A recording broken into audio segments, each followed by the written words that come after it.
The 8th of May. I began to fear, as I wrote in this book, that I was getting too diffuse, but now I am glad that I went into detail from the first, for there is something so strange about this place and all in it, that I cannot but feel uneasy. I wish I were safe out of it, or that I had never come. It may be that this strange night existence is telling on me, but would that were all. If there were anyone to talk to, I could bear it. But there is no one.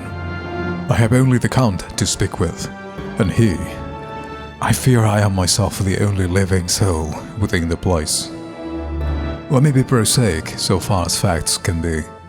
It will help me to bear up, and imagination must not run riot with me. If it does, I am lost. Let me say at once how I stand, or seem to. I only slept a few hours when I went to bed, and feeling that I could not sleep anymore, got up. I had hung my shaving glass by the window and was just beginning to shave. Suddenly, I felt a hand on my shoulder and heard the Count's voice saying to me, "Good morning." I started, for it amazed me that I had not seen him, since the reflection of the glass covered the whole room behind me. In starting, I had cut myself slightly, but did not notice it at the moment. Having answered the Count's salutation, I turned to the glass again to see how I had been mistaken. This time, there could be no error, for the man was close to me, and I could see him over my shoulder, but there was no reflection of him in the mirror. The whole room behind me was displayed, but there was no sign of a man in it, except myself. This was startling, and coming on top of so many strange things, was beginning to increase that vague feeling of uneasiness which I always have when the Count is near. But at the instant I saw that the cut had bled a little, and the blood was trickling over my chin.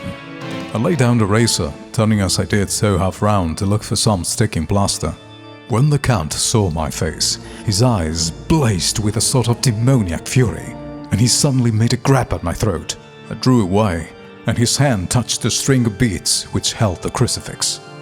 It made an instant change in him, for the fury passed so quickly that I could hardly believe that it was ever there. "Take care," he said. "Take care how you cut yourself. It is more dangerous than you think in this country." Then, seizing the shaving glass, he went on. "And this is the wretched thing that has done the mischief. It is a foul bubble of men's vanity. Away with it!"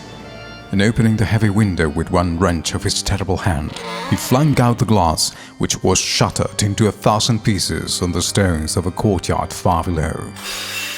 Then he withdrew without a word.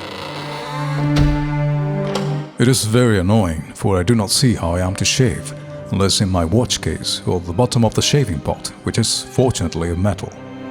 When I went into the dining room, breakfast was prepared, but I could not find the Count anywhere, so I breakfasted alone. It is strange that as yet I have not seen the Count eat or drink. He must be a very peculiar man. After breakfast, I did a little exploring in the castle. I went out on the stairs and found a room looking towards the south. The view was magnificent, and from where I stood there was every opportunity of seeing it. The castle is on the very edge of a terrible precipice. A stone falling from the window would fall for 1,000 feet without touching anything. As far as the eye can reach is a sea of green treetops, with occasionally a deep rift where there is a chasm. Here and there are silver threads where the rivers wind in deep gorges through the forests. But I am not in heart to describe beauty, for when I had seen the view, I explored further. Doors, doors, doors everywhere, and all locked and bolted. In no place, save from the windows in the castle walls, is there an available exit. The castle is a veritable prison, and I am a prisoner.